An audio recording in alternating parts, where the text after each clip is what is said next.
Ankleshwar notified area authority દ્વારા રખડતા ઢોરો સામે સખત કાર્યવાહી હાથ ધરી જીઆરડીસી પોલીસની મદદથી રખડતા ઢોરને પાંજરે પૂરવામાં આવ્યા હતા.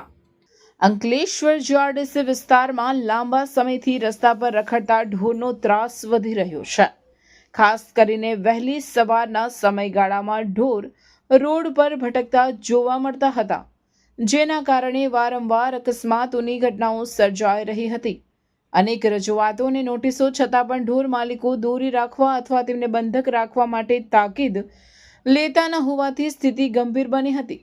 આ પરિસ્થિતિને ધ્યાને લઈને અંકલેશ્વર નોટિફાયર એરિયા ઓથોરિટી દ્વારા સખત કાર્યવાહી હાથ ધરવામાં આવી હતી. અંકલેશ્વર જીઆરડીસી પોલીસની મદદથી રખડતા ઢોરને પાંજરે પૂરી લેવામાં આવ્યા. ઓથોરિટીએ સ્પષ્ટ કર્યું છે કે જાહેર માર્ગ પર ઢોર છોડનાર માલિકો સામે આગળ વધુ કડક કાર્યવાહી કરવામાં આવશે. સ્થાનિકોમાં રાહતનો માહોલ જોવા મળ્યો છે, કારણ કે આ પગલું અકસ્માતોમાં ઘટાડો લાવવામાં મદદરૂપ બનશે એવી આશા વ્યક્ત થઈ રહી છે. ઓફિસર નોટિફાઈડ આજ રોજ નોટિફાઈડ દ્વારા રહેણાંક વિસ્તારમાં જે રખડતા ઢોરોનો ત્રાસ હતો એના નિવારણ અર્થે પકડવાની ડ્રાઈવ આજે શરૂ કરેલ છે.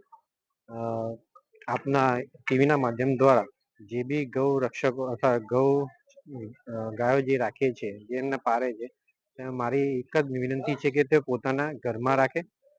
જે રહેણાંક વિસ્તારમાં જે છૂટી મૂકવામાં આવે છે તેના લીધે અકસ્માત થવાનો ચાન્સીસ છે, એ ન થાય એના માટે હું વિનંતી કરું છું. Thank you.